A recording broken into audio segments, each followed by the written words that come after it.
Junior ডাক্তারকে মারধরের অভিযোগ পুলিশের বিরুদ্ধে। মঞ্চ তৈরি করতে গেলে মারধরের অভিযোগ।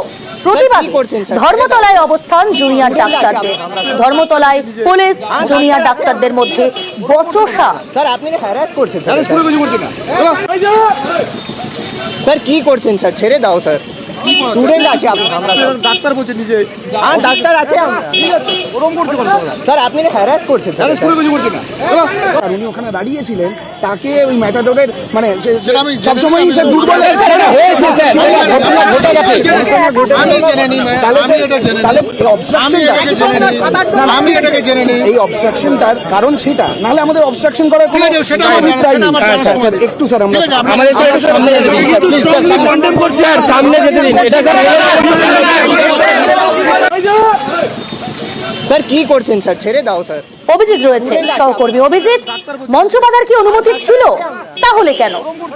স্যার আপনি হ্যারাস করছেন প্রিয়াঙ্কা, মঞ্চ বাঁধার কোনো অনুমতি ছিল না, সেটা জুনিয়র ডাক্তাররা স্বীকার করে নিয়েছেন এবং তাদের বক্তব্য যে এসএসকেএম হাসপাতাল থেকে যে ধর্মতলা মেট্রো চ্যানেল পর্যন্ত তাদের এই মিছিল, সেই মিছিলের অনুমতি ছিল এবং তারা যেটা ঠিক করেছিলেন যে তারা ধর্মতলায় এসে তারা একটা প্রেস কনফারেন্স করবেন এবং সেই প্রেস কনফারেন্সের জন্য কয়েকটা চৌকি নিয়ে দুটো ম্যাটাডোর সেখানে আমি আসছিল এবং সেই সময় এখানে একজন কলকাতা মেডিকেল কলেজের ইন্টার্ন ডক্টর আপন সামন্ত, তাকে নিগৃহীত করেছে পুলিশ এবং আরো যে ডেকোরেটার্স এর কর্মীরা ছিলেন এবং যে ম্যাটাডোরের চালক এবং সহকারী চালকরা ছিলেন তাদেরকেও সেখানে মারধর করা হয় বলে অভিযোগ জুনিয়র ডাক্তারদের। এবং এই নিয়ে মিছিল ধর্মতলায় পৌঁছালে উত্তেজনা চরমে পৌঁছায় এবং পুলিশের সঙ্গে বেশ কিছুক্ষণ ধরে বচসা হওয়ার পর রাস্তাতেই বসে পড়েন জুনিয়র ডাক্তাররা। তারা এই মুহূর্তে অবস্থান বিক্ষোভ করছেন।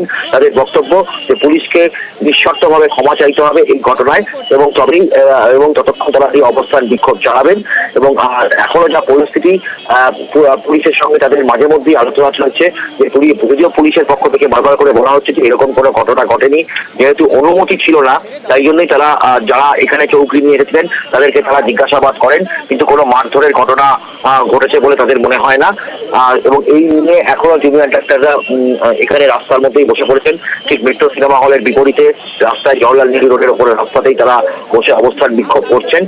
কিছুক্ষণ আগেই ঝমঝম করে বৃষ্টিও হয়, বৃষ্টির মধ্যেই তুমি যেমনটা বলছো যে তারা প্রতিবাদে অবস্থানে বসেছেন, কিন্তু তাদের তো কর্মবিরতি তুলে নেওয়ার কথা ছিল। আজ সে বিষয়ে কি জানতে পারছো? সেটার কি হলো? এখন মানে সেরকমই কথা ছিল যে তারা এখানে এসে প্রেস কনফারেন্স করে সাংবাদিক সম্মেলন করে তারা সেটাই জানাবেন যে কর্মবিরতি তারা প্রত্যাহার করছেন এবং আগামী দিনে তারা আরো বড়সড় আন্দোলনের প্রস্তুতি নিচ্ছেন। কিন্তু এরকম একটা অনভিপ্রেত ঘটনা ঘটে যাওয়াতে এখন গোটা বিষয়টাই এখন একটুখানি আটকে রয়েছে। তবে মনে করা হচ্ছে যে রাত হলেও তারা এই বিষয়টা সম্ভবত জানাবেন, কর্মবিরতি প্রত্যাহারের বিষয়টা। তবে অবস্থান বিক্ষোভ সম্ভবত এখন চলবে, আর রাতেও চলতে পারে এই অবস্থান বিক্ষোভ, এমনটাও জানা যাচ্ছে জুনিয়র ডাক্তারদের আন্দোলনকারীদের তরফ থেকে।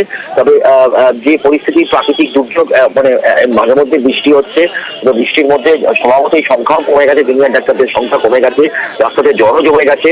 ফলে কি পরিস্থিতি দাঁড়াবে, অর্থাৎ কর্মবিরতি প্রত্যাহার কি আর কিছুক্ষণের মধ্যে ঘোষণা করা হবে নাকি সেটা গভীর রাত হবে, সেটা এখনো সন্দিহান গোটা বিষয়টা।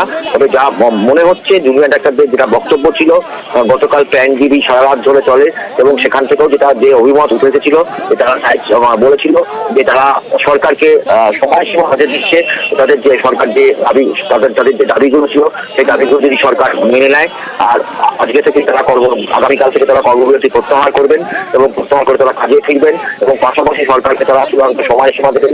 সেই সময়সীমার মধ্যে যদি সরকার তাদের দাবি না মানে তবে তারা সেরকম অনশন বা আমরণ অনশনেও বসতে যান, এরকম একটা কথা তারা আলোচনায় উঠে এসেছে। তবে সবটাই এখন এই সন্ধ্যেবেলায় ধর্মতলায় যে অনভিপ্রেত ঘটনাটি ঘটেছে, জুনিয়র ডাক্তারদের অভিযোগ যে পুলিশ তাদের একজন ইন্টার্নকে এখনো পর্যন্ত পরবর্তী পদক্ষেপ কি হতে চলেছে জুনিয়র ডাক্তারদের তা স্পষ্ট নয় এবং কর্মবিরতি যে তারা তুলবেন, কখন আদৌ তুলবেন কিনা তাও এখনো পর্যন্ত স্পষ্টভাবে তাদের তরফ থেকে কোনো ঘোষণা হয়নি। অনেক ধন্যবাদ অভিজিৎ, পরিস্থিতির উপর নজর রাখো, আরো আপডেট তোমার কাছ থেকে নেওয়া হবে। আমাদের এক জুনিয়রের গায়ে তাকে এরকম করে মারা হলো, এখনো নিঃশর্ত ক্ষমা চাওয়া হচ্ছে না। আমরা অবিলম্বে নিঃশর্ত আগে ক্ষমা চাইতে হবে এবং তারপর গিয়ে আমরা আমাদের প্রেস রিলিজ করে আমাদের কর্মবিরতি এবং পরবর্তী কর্মসূচি জানাবো। অবিলম্বে কিন্তু জানাতে হবে। আরো বহু মানুষ আসছেন ভেবে থাকেন যে আমরা সংখ্যায় কম, আরো বহু মানুষ কিন্তু আসছেন। ম্যাটাডোরের যারা চালক, যারা কর্মচারী, তাদেরকে হুমকি দিয়ে সরে যেতে বলে এখানে দাঁড়া করানো যাবে না। তারা রাস্তার সাইডে দাঁড়িয়েছিলেন ম্যাটাডোর নিয়ে, ওনাদেরকে ভয় পাইয়ে দুজনকে একা পেয়ে তখন সেখানে দুজন জুনিয়র ডাক্তার সেটাতে তখন বাধা দেন শান্তিপূর্ণভাবে। তারা বলেন যে আপনারা এরকম কারণে বলতে পারেন না যে কেন এখান থেকে সরে যেতে হবে। তার রেসপন্সে এই কলকাতা পুলিশ যারা জানায় যে তারা নাকি ডাক্তারদের আন্দোলনের সাথে সবসময় মানে একটা শান্তিপূর্ণ ভাব বজায় রেখে চলেছে, সেই কলকাতা পুলিশ একা পেয়ে দুজন জুনিয়র ডাক্তারকে চ্যাংদোলা করে কার্যত রাস্তায় লাথি মারতে টানতে হিচড়ে সরিয়ে দেওয়া হয়। এই যে আমরা রাস্তায় বসে আছি, এই যে যানজট হয়ে আছে, এর দায় পুরোটাই কলকাতা পুলিশের। আমাদের এরকম রাস্তা ব্লক করে কোনো কিছু করার কোনো রকম কোনো প্ল্যান ছিল না। আমরা এখানে এসে বসে একটা আমাদের আন্দোলন জানাবো, আমাদের মতামত জানাবো, তাও তারা করতে দেননি, তার সাথেও তারা একমত হতে পারেননি। এই জন্য আমরা এখানে অলরেডি বসে পড়েছি এবং এখানেই বসে থাকবো বলে ডিসাইড করেছি।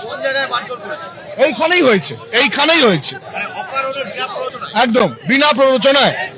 তার সাথে সে একদম একজন আন্দোলনরত জুনিয়র ডাক্তার, পিসফুল প্রোটেস্টার, কোনো প্ররোচনা তার তরফ থেকে ছিল না। আমাদের আজকে এসএসকেএম থেকে ধর্মতলা অব্দি একটা মিছিলের প্ল্যান ছিল, তাই জন্য আমরা কিছু চৌকি নিয়ে আসি।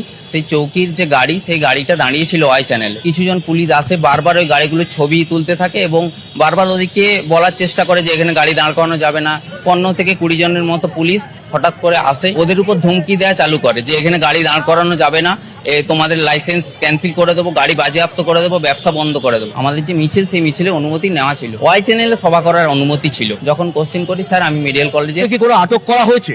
না, আমাদের ডাক্তারবাবুদের কাকে আটক করা হয়, আমার উপর টর্চার করা হয়, টানা হিজড়া করা হয় 5-6 জন পুলিশ মিলে। আমি যখন গাড়িগুলোকে বলছিলাম যে এখান থেকে যেতে দেওয়া হবে না, আপনি যতক্ষণ না কারণ দেখাচ্ছেন যাবেন না, তখন টানা, এমনকি আমাকে ফেলে দেওয়া হয়, তারপর লাথিও মারা হয়।